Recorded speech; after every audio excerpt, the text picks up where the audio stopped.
Muito bem, queridos. Abram em Jeremias capítulo 29.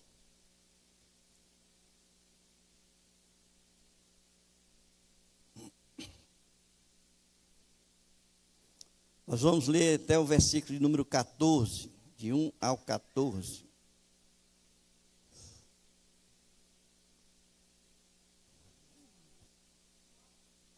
Jeremias 29, de 1 a 14. E diz assim: São estas as palavras da carta que o profeta Jeremias enviou de Jerusalém ao resto dos anciãos do cativeiro, aos sacerdotes, aos profetas e a todo o povo que Nabucodonosor havia deportado de Jerusalém para a Babilônia.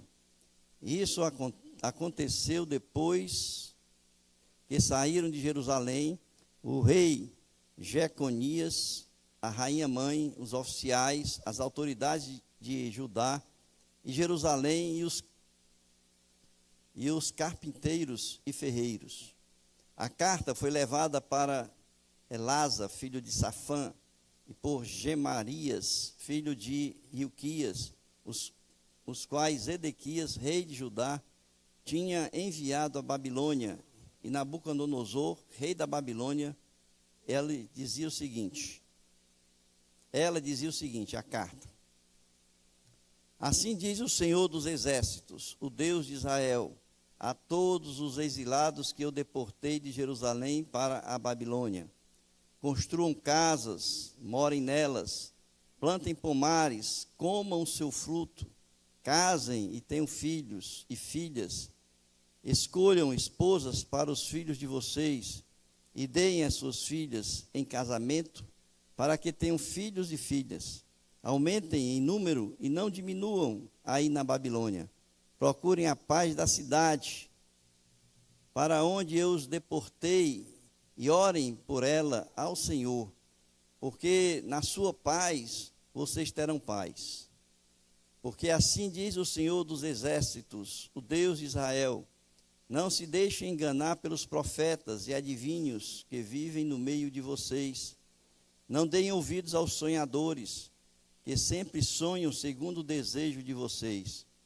Porque eles profetizam falsamente em meu nome. Eu não os enviei, diz o Senhor. Assim diz o Senhor: Logo que se cumprirem para a Babilônia 70 anos, atentarei para vocês e cumprirei a promessa que fiz a vocês, trazendo-os de volta a este lugar. Eu é que sei que pensamentos tenho a respeito de vocês, diz o Senhor. São pensamentos de paz e não de mal, para dar-lhes um futuro e uma esperança. Então vocês me invocarão, se aproximarão de mim em oração e eu os ouvirei. Vocês me buscarão e me acharão quando me buscarem de todo o coração. Serei achado por vocês, diz o Senhor, e farei com que mude a sorte de vocês. Eu os congregarei de todas as nações e de todos os lugares para onde os dispersei, diz o Senhor, e trarei vocês de volta ao lugar de onde os mandei para o exílio. Amém, queridos?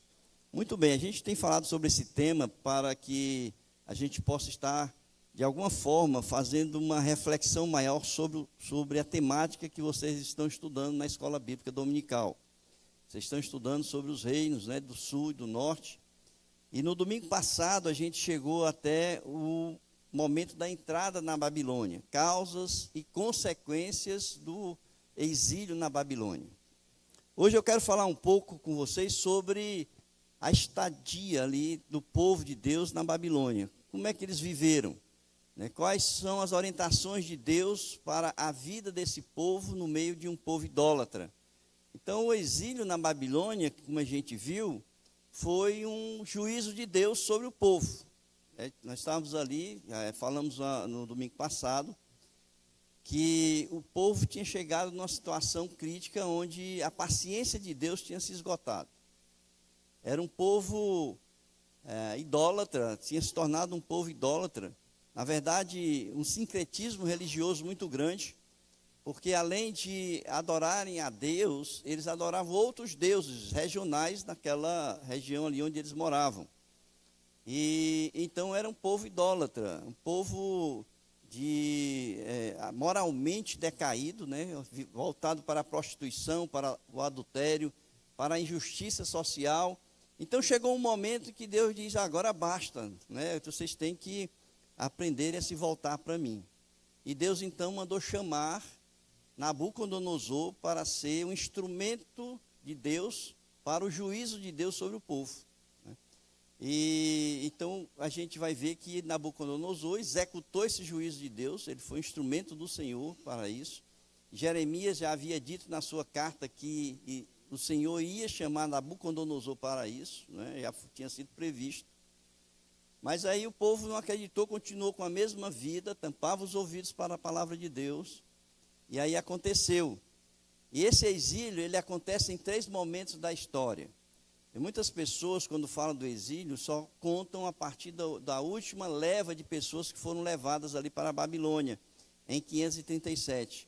Mas, na verdade, o exílio tem que ser contado desde a primeira vez que Nabucodonosor invadiu Jerusalém e levou a primeira leva de judeus ali para a Babilônia. E isso aconteceu em 605 a.C. Nessa primeira leva estava ali o profeta Daniel. Daniel foi nessa primeira leva quando Nabucodonosor invadiu Jerusalém e deixou ainda o rei ali governando Israel. Depois ele invadiu novamente em 597. Em 597 ele levou mais 10.000 exilados para a Babilônia. E nessa segunda leva, quem foi Ezequiel. Então o profeta Daniel foi no primeiro e Ezequiel foi na segunda leva. E por último aí, em 537, quando ali foi destruída toda a cidade, foi destruída o templo, os muros de Jerusalém, foi tudo destruído. Eles levaram então o restante das pessoas, os personagens, vamos dizer assim, principais, como reis, né, como os daqueles pessoas que tinham um status mais elevado socialmente, pessoas que tinham alguma profissão foram levados também ali para a Babilônia, e só ficaram os pobres para cuidarem ali das plantações, do cultivo, que ficaram ali em Jerusalém. Então o Senhor vai dizer que, aqui no versículo 4, voltando para o texto de Jeremias, ele vai dizer que ele, o Senhor dos exércitos, foi quem realmente deportou o povo de Jerusalém. E a gente sabe as consequências e o porquê. E, na verdade, a gente tem que entender que, quando a gente olha que Deus castigou, que Deus derramou seu juízo, a gente precisa entender que o juízo de Deus não é um juízo por fazer um juízo em si mesmo. Não é uma disciplina por ser uma disciplina em si mesmo. Não, eu vou disciplinar. Mas todo juízo de Deus, toda disciplina de Deus, ela tem um propósito. Né? Quando Deus disciplina o povo, ele tem um propósito com aquela disciplina. E ele vai dizer qual era o propósito dele quando ele disciplinou. Ali em Jeremias 29, versículo 11, ele vai dizer exatamente qual era o propósito dele com aquela disciplina. A gente sabe que Deus, ele só disciplina quem ama. Se ele não amasse o povo, ele não disciplinava. E ele disciplinou exatamente para que esse povo retornasse a ele. E vejam aí no versículo 11. Eu é que sei que pensamentos tenho a respeito de vocês, diz o Senhor. São pensamentos de paz e não de mal, para dar-lhes um futuro e uma esperança. Esse foi o objetivo da disciplina, do juízo de Deus sobre o povo de Deus. E muitas vezes, quando nós estamos debaixo de um juízo, da disciplina do Senhor, a gente murmura, a gente acha ruim, a gente reclama. E é por isso que Deus disse assim: eu sei, só eu sei que pensamentos eu tenho a respeito de vocês. E por que eu estou fazendo isso? E ele então, a gente precisa entender que quando a gente está debaixo de disciplina, e eu não estou dizendo que nós somos provados pelo pecado, todas as vezes que nós estamos sendo provados é consequência do pecado, porque tem muitas e outras consequências em função disso, mas todas as vezes que nós estamos sendo provados por Deus como consequência do pecado, Deus está disciplinando porque nos ama e porque Ele tem um propósito com essa disciplina. Então a gente precisa entender essa verdade que é colocada aqui, né, esse objetivo de Deus, que era despertar no povo uma esperança nova, uma esperança do Messias, que viria para salvar o povo, e uma libertação do povo sobre o jugo do pecado que viria com a vinda do Messias. Então nós podemos dizer que houve esse tempo do povo ali na Babilônia, que houve um crescimento desse povo. Quando ele diz, né, para que o povo não diminuísse, crescesse, ele está falando no aspecto ali quantitativo. Mas quando a gente olha para o lado espiritual da disciplina e o propósito de Deus dessa disciplina ali na Babilônia, a gente vai perceber que houve um crescimento do povo durante aquele período de 70 anos que eles passaram ali na Babilônia. E a gente pode ver, por exemplo, em primeiro lugar, que eles foram para um local onde não tinha mais templo. O templo tinha sido destruído. Os sacerdotes não praticavam mais o seu ofício, né, o ofício de ali sacrificar, né, os animais, de ter aquele momento ali dos cultos que eram realizados ali no templo. Então os sacerdotes se dedicaram a escrever. Existem muitos escritos dos sacerdotes nessa época que são chamados a literatura sacerdotal, que foram escritos nesse período da Babilônia. Os sacerdotes, eles passaram a escrever, a olhar as escrituras, a tentar explicar um pouco mais as escrituras para que o povo pudesse não apenas ler, mas entender as escrituras.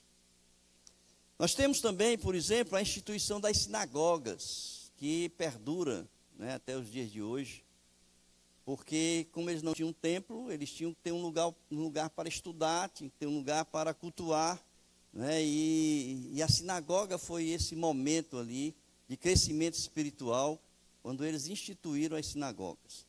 Principalmente, não apenas para alcançar o povo ali da Babilônia, mas as sinagogas foram um instrumento de Deus na mão do povo para aqueles que da dispersão.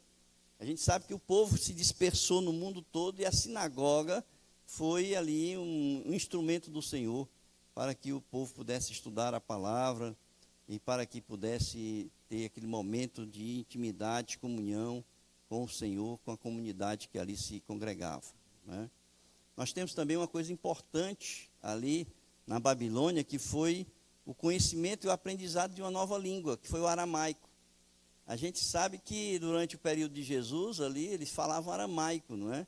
E essa língua veio do aprendizado ali na Babilônia, que eles internalizaram, eles aprenderam e se tornou uma língua comum entre eles. Quando eles voltaram, eles não apenas tentaram preservar o hebraico, que havia praticamente sido perdida, mas eles passaram a falar também o aramaico. Por isso que a gente diz que as pessoas naquela época eram poliglotas, né? Porque falavam o grego, né? Falavam o hebraico, falavam o aramaico, né? E alguns falavam ainda o latim, porque estavam debaixo do poder de Roma naquela época, né? Então era um povo ali poliglota. Mas olhando para tudo isso, dentro de um crescimento espiritual, a gente vai olhar e perceber que eles estavam saindo de uma cultura religiosa, né, de uma cultura judaica, como eles viviam ali, para um meio idólatra. Eles estavam dentro de uma sociedade totalmente idólatra, claro que uma sociedade avançada para aquela época, não era apenas pela questão do poderio militar, tá certo? Mas também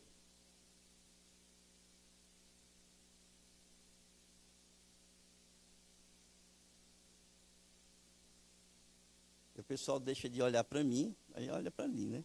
Deixa eles lá apanhando a criança, deixa ela pegando a criança e olhem para mim, tá?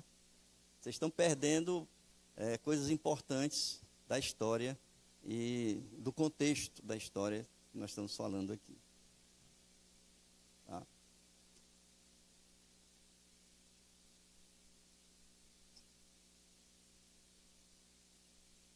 Eles saíram, então era um povo avançado na tecnologia, né, no conhecimento, não apenas um poderio militar, mas também era um povo que tinha um conhecimento avançado da matemática e da astrologia. Então era um povo que tinha um avanço da ciência, mas era um povo que adorava outros deuses. Né? O Marduk lá era o deus deles. Havia até aquela visão de que quando uma nação invadia a outra que dominava, é porque o Deus daquela nação era mais forte do que o Deus. Né? Então, o Deus dos babilônicos era mais forte do que o Deus ali de Israel. Né? Então, havia sempre essa visão naquela época das nações. Então, o povo estava instalado ali, nesse meio da idolatria, do avanço científico, e Deus se preocupou com essa questão do povo estar no meio, né, dessa nação, dentro desse contexto aí que eu falei para vocês. Tá certo? Então, o que eu quero ver com vocês pela manhã, diante desse contexto, é como é que nós podemos viver, né, dentro de um meio como esse. Né? Porque Deus, ele se preocupa, né, com o seu povo no meio. A gente tem que entender que o povo estava na Babilônia não como escravos, mas como cativos. Eles tinham uma liberdade dentro da sociedade, do ir e vir, né, de produzir, de trabalharem. É claro que é uma liberdade vigiada, eles não podiam sair, mas eles tinham uma liberdade, né, de construir a sua própria vida, né, ali dentro da Babilônia. Então eles estavam cativos, eles não eram escravos na Babilônia. Tá? Então é diferente, né, da visão, inicialmente a gente vê ali quando o povo foi para o Egito, né, que no começo eles estavam livres, mas depois se tornaram escravos. É diferente, tá? A situação que eles estavam. Então, dentro desse contexto de liberdade, poderia haver uma mistificação, poderia haver uma mistura cultural, porque não há como você ter um contato com outra cultura sem incorporar essa cultura, né? A gente sabe isso que sociologicamente é impossível dois povos entrarem em contato e não absorver um pouco da cultura do outro. E Deus então se preocupa com isso. Então, o mesmo meio, vamos dizer assim, em que o povo de Deus estava ali na Babilônia, cercado, né, por esse ambiente degradado e idólatra, né, nós estamos também como igreja no meio de um povo assim. Qual é a diferença da igreja, né, que a gente se relaciona com todo mundo, com todas as pessoas, e ao nosso redor existe as mesmas coisas nas devidas proporções que estava acontecendo ali na Babilônia. Não é? O contato que a gente tem com os avanços que o mundo oferece da tecnologia, né, a degradação moral que o mundo passa nos dias de hoje, né, a idolatria desse mundo, a visão de mundo totalmente diferente. Como é que nós, enquanto igreja, precisamos viver no meio de um contexto assim? Essa era a preocupação do Senhor naquela época. E é por isso que aqui, em Jeremias, capítulo 29, o Senhor manda, por meio de Jeremias, uma carta ao povo e diz assim: olha, vocês têm que viver dessa forma aqui. Para vocês preservarem a cultura, para vocês crescerem espiritualmente, é necessário que vocês sigam isso exatamente como eu estou mandando para vocês. Não é? E aí ele escreve, e a partir do versículo de número 4, a gente vai ver essas instruções do Senhor para nós, ele estava fazendo ao povo, mas que nós possamos trazer para nós, enquanto igreja, esse aprendizado, aquilo que o Senhor está nos direcionando. E qual foi o direcionamento de Deus? Bom, o direcionamento de Deus foi: olha, vocês não estão aí passando uma chuva. Né? Vocês não estão aí que vão passar uma semana, um mês, né, um ano e vão voltar, não. Vocês vão passar 70 anos. 70 anos são várias gerações que estariam passando ali dentro, no meio da Babilônia.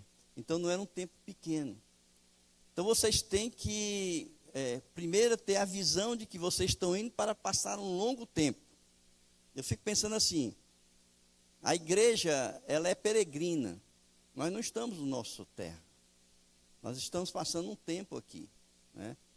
E não é um tempo curto, tá certo? É um tempo longo, nós não sabemos. Jesus mesmo disse que o dia e hora, né, do dia em que ele vai voltar para buscar a sua igreja, nem ele mesmo sabia, né, só o Senhor. Então, nós estamos aqui para passar um tempo longo, assim como eles também foram para passar um tempo longo ali na Babilônia. Tá? E a gente, se a gente for ver o texto que está em Hebreus capítulo 11, a gente vai ver que nós estamos vivendo mais ou menos uma mesma figura dentro do contexto de que nós somos peregrinos nessa terra. Então, Hebreus capítulo 11, versículo 13, 14 e 15, diz assim: todos estes morreram na fé. Eram os heróis da fé que ele estava citando. Não obtiveram as promessas, mas viram-nas de longe e se alegraram com elas, confessando que eram estrangeiros e peregrinos na terra. Porque os que falam desse modo manifestam estar procurando uma pátria. E, se na verdade se lembrassem daquela de onde saíram, teriam oportunidade de voltar. Então, a nossa pátria não é aqui, né? A nossa pátria está no céu, né? Nós estamos aqui temporariamente, assim como aquele povo estava temporariamente, para aprender. Se você perceber, irmãos, a igreja é um hospital espiritual e emocional. Aqui é um local de cura. Esse tempo que nós estamos passando aqui é um tempo de aprendizado, de crescimento espiritual, de maturidade espiritual, de maturidade emocional. Porque uma coisa depende da outra, a gente não pode separar, né, alma e espírito. São duas coisas que andam interligadas. Embora a gente tenha a visão separada, né, que nós somos corpo, alma e espírito, mas nós precisamos entender que estão interligados entre si. E nós estamos aqui para crescer espiritualmente, crescer emocionalmente. Então nós não podemos deixar de ver que o Senhor está querendo que a gente passe esse tempo, quando a gente vem, se incorpora a uma igreja, para a gente passar por esse crescimento. E as instruções de Deus, portanto, têm o primeiro objetivo de preservar o povo, para não se envolverem com os caldeus e assim não se contaminassem. Essa miscigenação, que poderia haver casamento entre eles, né? Casamento entre o povo judeu que houve. Vocês sabem que quando eles voltaram, Esdras disse que aqueles que tinham casamento misto tinham que mandar suas esposas ou seus maridos de volta, porque não poderiam permanecer, não é? Então houve casamentos mistos ali, e Deus estava exatamente procurando evitar que acontecesse essa questão. E ele então diz o seguinte, que os casamentos mistos deveriam ser evitados. Como? E ele vai dizer assim: montem, né, na Babilônia, se a gente for prestar bem atenção, ele está dizendo assim, cria um núcleo. Quando a gente vai em Jerusalém hoje, irmãos, a gente percebe que ali em Jerusalém tem bairros que são palestinos e bairros que são judeus. Eles não vivem, né, na mesma comunidade, é separado. Tá? Então, quando eu olho essas coisas assim, eu percebo mais ou menos o que Deus estava querendo dizer. Ele diz assim, olha, vocês podem conviver, se relacionar, o comércio é livre para todo mundo ali, mas vocês têm que ter o núcleo de vocês, né, o bairro de vocês, bairro judeu. Né? A gente sabe isso porque em muitos filmes que vocês assistem, da época do nazismo e tudo mais, tinha o bairro judeu, né? Então, aquele bairro ali onde o povo ele se restringia e ali eles mantinham a cultura judia, né? Os judeus ali mantinham a sua cultura. Então Deus diz assim, criem, né? Construam casas para morar nelas, ou seja, criem um bairro entre vocês, um núcleo onde vocês vão ali continuar a cultura de vocês. É fácil isso. Talvez a gente aqui no Ceará não tenha tanto essa visão do que é manter uma cultura. Eu já morei em vários estados, em Rondônia, já morei em Roraima, e os gaúchos eles têm o chamado CTG, não sei se vocês já ouviram falar, que é o Centro de Tradição Gaúcha. E eles se reúnem, irmãos, toda semana, e ali eles cantam aquelas canções gaúchas, e fazem churrasco, e é chimarrão para cá, chimarrão para lá. Eles mantêm a cultura gaúcha. Então é fácil, quando a gente tem uma percepção do que é isso, manter a cultura, quando a gente convive com outros povos, né? E era exatamente isso que os judeus estavam fazendo, que Deus mandou que os judeus fizessem, tá? Que eles construíssem casas para morar, que fossem ali um bairro para eles, que eles plantassem pomares. Irmãos, olha, para vocês terem uma ideia, a tâmara, que é uma fruta muito comum lá, que até gostosa, não sei se vocês já comeram, né, compraram no supermercado, aquela tâmara cristalizada, é uma delícia. Elas levam 20 anos para produzir, né? Então, plantar, quando ele diz assim, plantem pomares, ele está dizendo assim, olha, vocês estabeleçam mesmo, né, a vida de vocês, porque vocês vão viver muito tempo. Não é plantar o arroz que dá em 3 meses, né, como milho, feijão, né? Mas é pomares, frutas, né? Hoje tem a questão genética, né, que você consegue fazer com que as frutas produzam com menos tempo, mas antigamente não tinha isso, tá? Casem seus filhos e filhas, mas o casamento não era com os babilônicos, não, era entre si, para manter o povo, manter a raça, tá certo?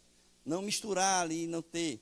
E ele disse, multipliquem-se. Por que multiplicar, irmãos? Porque numa situação como essa, é muito comum, no estado de depressão, no estado de opressão, né, a gente diminuir um pouco, né, os interesses, não se multiplica esse povo.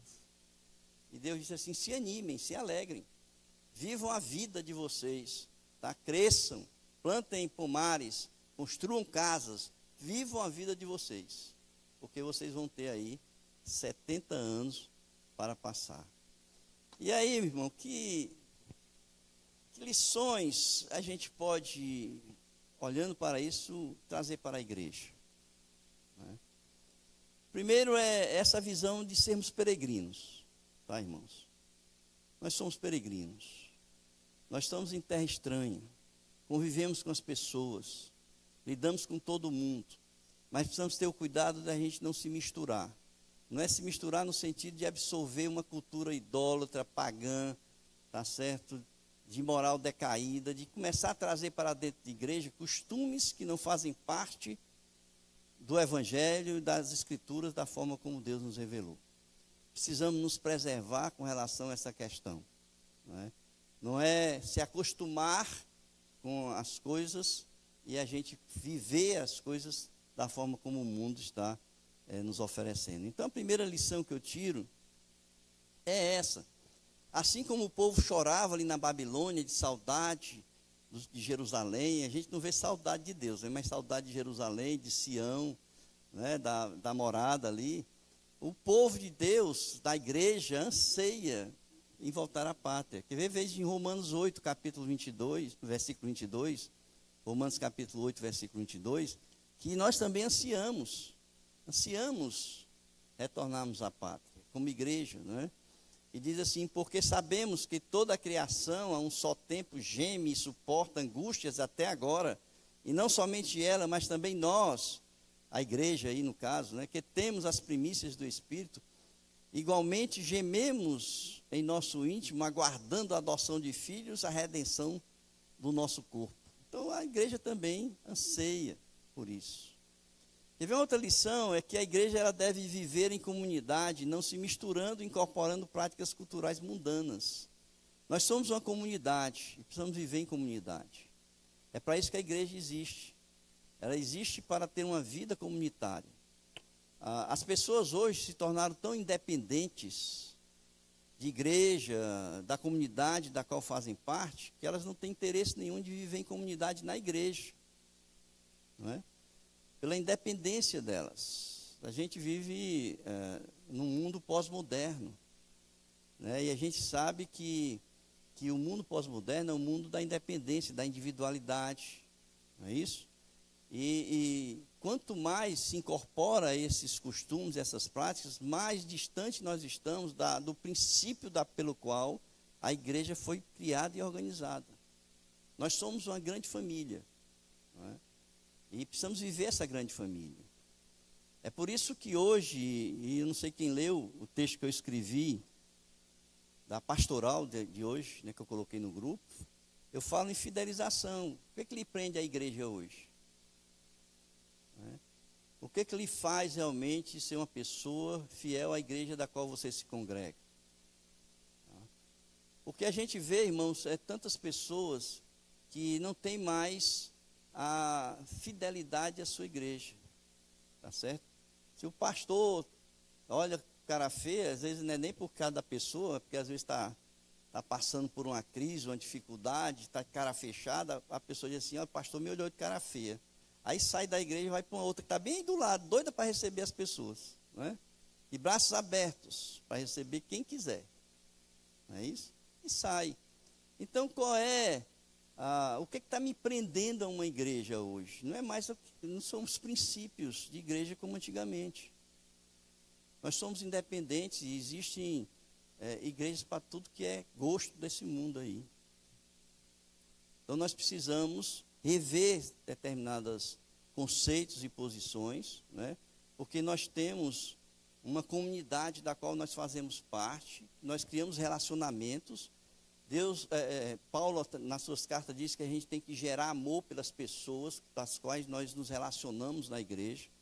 E o amor aí é o amor fraterno. Quando Paulo fala internamente na igreja, ele fala do amor ágape, mas fala também do amor fraterno, que precisa ser desenvolvido na igreja, né, que nós não estamos despertando para isso. Tá? E é exatamente isso que Deus está falando. Vocês precisam se cuidar uns dos outros, né, se amarem, se desenvolverem. Tá? Como igreja, como comunidade, tá certo?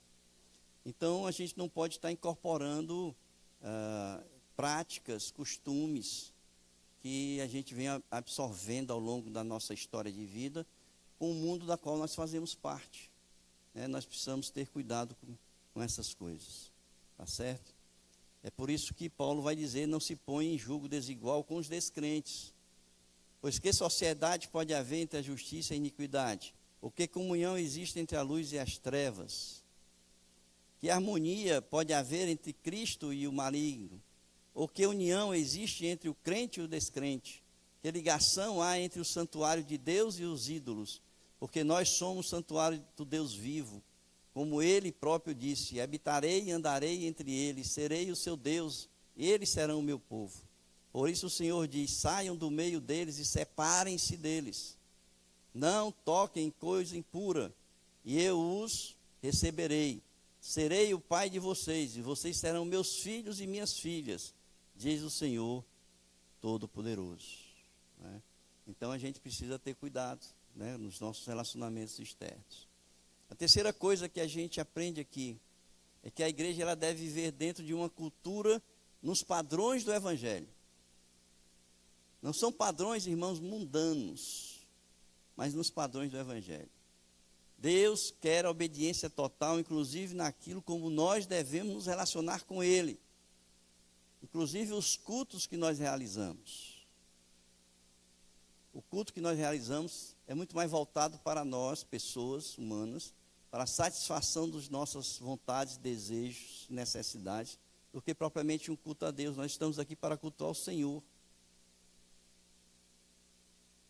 Nós não estamos aqui para que eu saia alegre, satisfeito, que isso faz parte. É uma consequência do meu louvor a Deus. Não é? Mas se eu faço um culto, eu reúno um pessoal da igreja e digo assim, pessoal, nós temos que fazer um culto para o pessoal sair satisfeito. Eu já errei no princípio. Nós temos que fazer um culto para que Deus se alegre desse culto que nós estamos realizando. E quando eu falo isso, eu estou dizendo que Deus tem princípios para um culto. Como é que eu devo realizar o culto? Né? Tem vários textos na Bíblia que indicam o que o Senhor quer que a gente faça. Tá? Então, a gente precisa ter um padrão de comportamento. Como é que eu me comporto fora da igreja? Como é que eu me comporto na sociedade que eu vivo, no trabalho, né, nas relações entre amigos, no lazer. Muitas vezes a gente chega lá fora e a gente solta as frangas, irmãos.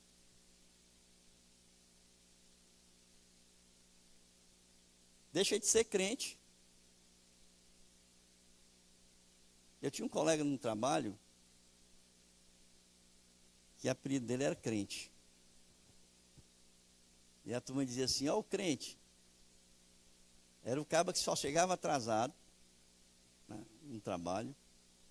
Era o cara que só fazia corpo mole na hora que a gente chamava para trabalhar. Sempre estava com alguma dificuldade. Né? Ó, o crente. Precisamos ter um padrão, irmãos. Padrão de vida. E esse padrão quem estabelece não sou eu. Quem estabelece esse padrão não é nenhum de vocês. Quem estabelece esse padrão é o próprio Deus, através das suas escrituras. Não é? Não sou eu, não. Em Mateus capítulo 7, 24, 27, diz assim, todo aquele, pois que ouve as minhas palavras e as pratica. Não é só ouvir, mas é praticar a palavra, viver a palavra. É isso que Deus quer que cada um de nós. A preocupação do Senhor ali na Babilônia era exatamente essa mistura de padrões de comportamento, né, e que nós não podemos adotar para a nossa vida. Tá certo?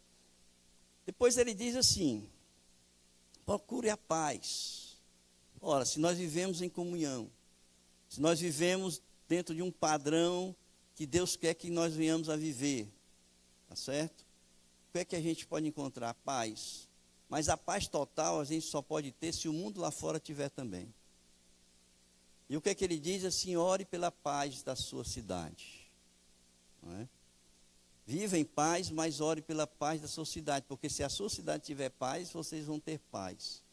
E aqui existem dois conceitos de paz. Aquela paz onde que transcende as circunstâncias da vida, que é aquela que nós temos no coração pela habitação de Deus, e que faz com que a gente não tenha ansiedade nem angústia das coisas da vida que acontecem conosco. Isso é uma paz que transcende o entendimento, diz o apóstolo Paulo.